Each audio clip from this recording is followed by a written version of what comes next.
Assalamualaikum warahmatullahi wabarakatuh. Apa kabar anak-anak semua? Semoga selalu dalam keadaan sehat ya, sehingga kita lebih semangat untuk melakukan aktivitas pada hari ini. Di video kali ini kita kembali belajar tema 2, subtema 3, pembelajaran 2. Baiklah, kita langsung saja ke materinya ya. Apakah penggunaan energi alternatif bisa mengurangi kerusakan lingkungan? Dan apalagi yang bisa kita lakukan untuk mengurangi kerusakan lingkungan? Nah, anak-anak, mari kita pelajari. Penggunaan energi alternatif bertujuan mengurangi penggunaan energi dari fosil, seperti minyak bumi. Mengapa? Karena butuh waktu bertahun-tahun untuk proses pembentukan minyak bumi. Selain itu, energi alternatif juga mengurangi kerusakan lingkungan. Pencemaran asap karena sisa pembakaran minyak bumi menyebar ke udara dan menyebabkan pemanasan global. Salah satu cara paling bijak yang dapat kita lakukan adalah berhemat energi. Anak-anak, simaklah teks berikut ini. Ayo hemat energi. Hari ini, Udin dan teman-teman belajar mengenai energi minyak bumi. Di awal pelajaran, Pak Burhan menyajikan sebuah gambar mengenai proses pembentukan minyak bumi. Ternyata butuh waktu yang sangat panjang. Jutaan tahun loh lamanya. Wah, pantas saja Udin sering mendengar anjuran hemat energi di mana-mana.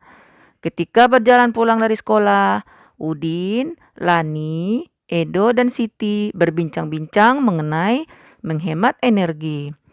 Mereka berpikir seharusnya ada yang dapat mereka lakukan untuk mengajak warga di Kampung Babakan untuk melakukan penghematan energi. Listrik, bahan bakar kendaraan, dan air adalah sumber daya yang dikonsumsi oleh warga desa sehari-hari. Edo ingat, hampir sepanjang hari televisi di rumahnya selalu menyala. Ada atau tidak ada yang menonton. Seperti sudah menjadi kebiasaan saja untuk langsung menyalakan televisi di pagi hari. Bahkan ketika Edo ke sekolah, ayah kerja dan ibunya memasak di dapur. Televisi masih menyala tanpa penonton. Nah, itu satu hal yang dapat Edo lakukan, mengingatkan anggota rumahnya untuk menghemat penggunaan listrik. Memang, memperoleh aliran listrik adalah salah satu hak masyarakat. Tetapi perlu diingat bahwa kewajiban pemakai listrik bukan hanya membayar tagihan, tetapi juga harus menghemat pemakaiannya. Lani juga ingat, ibunya selalu mengendarai sepeda motor untuk urusan apapun. Bahkan belanja ke warung Pok Minah di ujung kampung pun ibu mengendarai motor. Lani menyadari ia harus mengingatkan ibu untuk menggunakan kendaraan seperlunya. Ibu perlu menghemat bahan bakar motor. Untuk jarak yang dekat, lebih baik berjalan kaki atau naik sepeda. Lebih hemat, lebih murah, dan lebih sehat. Udin dan Siti jadi berpikir keras nih. Pasti ada yang dapat mereka lakukan untuk mengajak keluarga dan warga sekitar menghemat energi. Walaupun masih anak-anak, mereka pun menggunakan hak mereka sebagai pemakai energi. Jadi, mereka pun mempunyai kewajiban untuk melakukan penghematan. Akan lebih baik lagi jika mereka bisa menjadi pengingat warga. Ayo hemat energi. Nah, anak-anak, di dalam teks Ayo Hemat Energi tadi, ini mengingatkan kita bahwa kita harus hemat energi yang ada di sekitar kita. Berdasarkan teks tadi, kita akan menganalisis pertanyaan-pertanyaan berikut ini. Pertanyaan pertama, mengapa kita perlu menghemat energi? Karena energi yang kita gunakan sehari-hari memiliki jumlah yang tidak melimpah atau terbatas seiring dengan penggunaannya. Energi yang ada di alam perlu dijaga dan dilestarikan agar tidak cepat habis, terutama energi-energi yang tergolong ke dalam sumber daya alam yang tidak dapat diperbarui, seperti minyak bumi. Sumber energi yang bisa diperbarui pun juga tetap harus dihemat pemakaiannya secara bijak, agar kelak nanti di masa depan kita dapat mewariskan kepada generasi anak cucu kita. Jika kita tidak menghemat energi, maka energi tersebut akan habis dan bisa merugikan kehidupan manusia yang bergantung dan membutuhkan energi tersebut. Pertanyaan kedua, tindakan-tindakan apa yang sudah dilakukan untuk menghemat energi? Pertama, berjalan kaki ke lokasi yang dekat dengan rumah. Yang kedua, menggunakan kendaraan pribadi seperlunya saja. Yang ketiga, mematikan kipas angin saat tidak digunakan.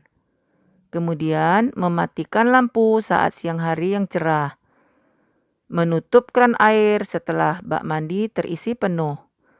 Kemudian, mencabut daya pengisi laptop dan gadget setelah baterai terisi penuh. Kemudian, mencabut kabel komputer dan printer setelah selesai digunakan. Dan mematikan AC saat ruangan kosong atau saat tidak digunakan. Dan yang terpenting, selalu mengingatkan keluarga untuk sama-sama berhemat energi. Pertanyaan ketiga adalah, tindakan-tindakan apa yang belum menunjukkan menghemat energi? Pertama, menyalakan TV sepanjang hari tanpa ada yang menonton, seperti awalnya yang dilakukan oleh keluarga Edo.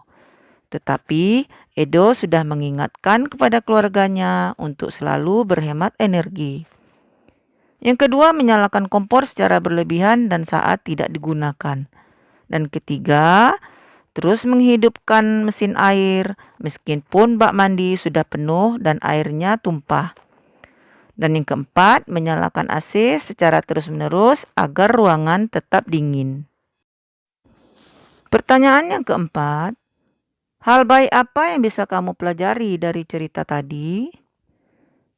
Hal baik yang dapat kita lakukan adalah membiasakan diri untuk menghemat energi sejak dini, mengingatkan anggota keluarga untuk selalu berhemat energi, dan menjalankan kewajiban sebagai warga untuk menghemat energi. Ya, selalu berhemat energi juga cara yang paling bijak untuk mengurangi kerusakan lingkungan.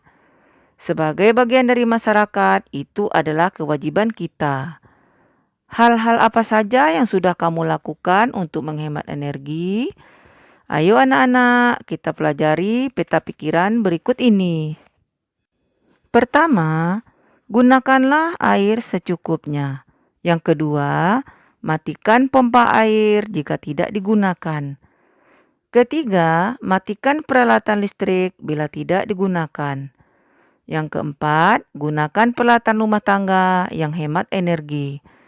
Yang kelima, jangan menggunakan alat elektronik di rumah secara serentak atau bersamaan. Dan yang keenam, mengurangi penggunaan kendaraan bermotor. Nah, anak-anak, sampai di sini video pembelajaran kita kali ini. Sampai ketemu di video pembelajaran berikutnya. Terima kasih atas perhatiannya. Wassalamualaikum warahmatullahi wabarakatuh.